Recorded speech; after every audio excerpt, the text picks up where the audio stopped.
دوڑ لگی ہوئی ہے. ہم لوگ اگر نماز کے ساتھ نوافل ادا کر لیتے تھے تو نوافل سے گئے, اگر فرائض ادا کر لیتے تھے تو ایک دو نمازیں جو ہیں وہ گئیں. جو ایک دو نمازیں پڑھ لیتا تھا وہ اس سے گیا. بچوں کے ساتھ بیٹھ کر ان کی تربیت کے لحاظ سے ان کی سوچوں کو شیئر کرنا, ان کی رہنمائی کرنا, اس کے لیے وقت نہیں رہا. اخلاق بگاڑنے کے لیے 3G اور 4G جیسی چیزیں, آپ بتائیے کس سیاسی جماعت نے اس کے لیے مظاہرے کیے تھے یا دھرنے دیے تھے یا بھوک ہڑتال کی دھمکی دی تھی؟ صرف سود نہیں, سودی بینکاری جزوی ریزرو کی بنیاد پر.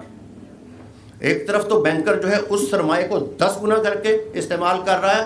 حکومت کی قوت ختم ہوگی اس لیے کہ روپے کے بغیر کوئی چیز نہیں آج چل سکتی. اگر مسجد کمیٹی کے معزز ممبران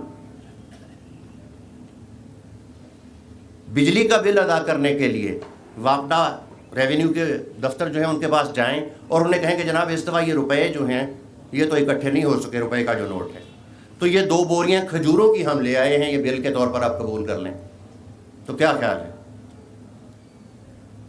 یا آپ یہاں سے باہر نکلیں اور رکشے والے سے کہیں کہ بھائی میرے پاس یہ روپے کا نوٹ تو نہیں ہے لیکن میری فصل آئی تھی تو یہ میں آپ کو 10 کلو کپاس دے دوں گا, مجھے وہاں تک آپ چھوڑ دیں.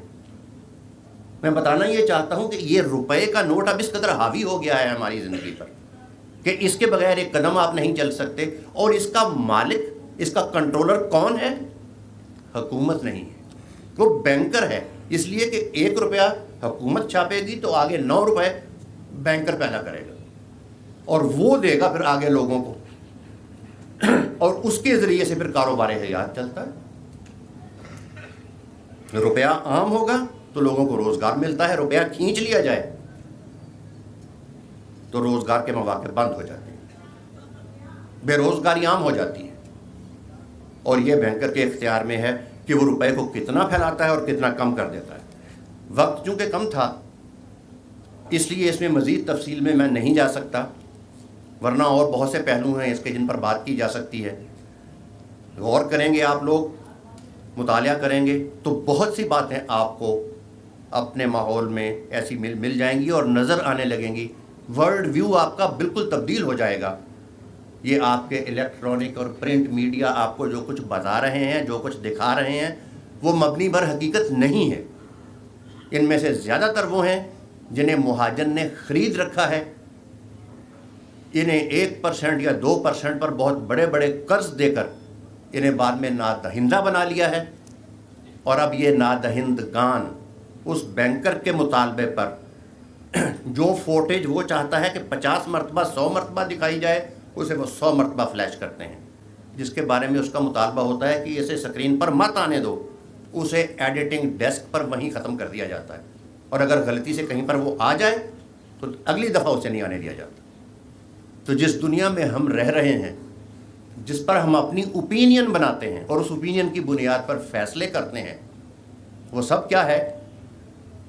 وہ سب ایلیوژن ہے, التباس جسے کہتے ہیں. ہم ایلیوژنس کی دنیا میں رہ رہے ہیں, حقیقت کی دنیا میں نہیں رہ رہے. کہ یہ فریب نظر ہے اصل میں جو ہم دیکھ رہے ہیں, جو ہمیں بتایا جا رہا ہے, جو کچھ یہ ڈسکشنز ہوتی ہیں ٹاک شوز وغیرہ میں, یہ سب اس پالیسی کے تحت ہوتی ہیں, اس میں اصل حقیقت نہیں ہوتی. اور اقبال نے جو ایک بات کہی تھی وہ آپ کے سامنے وہ شعر جو ہے رکھ کر تو میں ختم کرتا ہوں بات کو.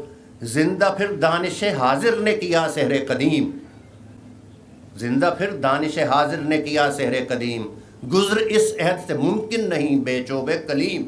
یہ دانش ایمانی کی بصیرت لے کر نہیں چلیں گے تو اس عہد کے اس فریب نظر میں گم ہو کر رہ جائیں گے. آپ سب حضرات کا بہت بہت شکریہ.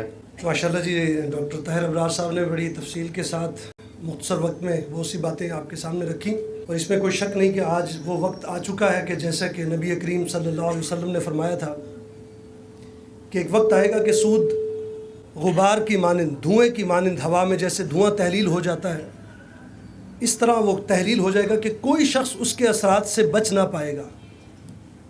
آج وہی کیفیت ہے کہ ہم میں سے کوئی شخص جو ہے وہ ایسا نہیں ہے جو کہ نہ چاہتے ہوئے بھی, ہم ڈائریکٹلی سود میں انوالو نہ بھی ہوں تو انڈائریکٹلی سود دے رہے ہیں.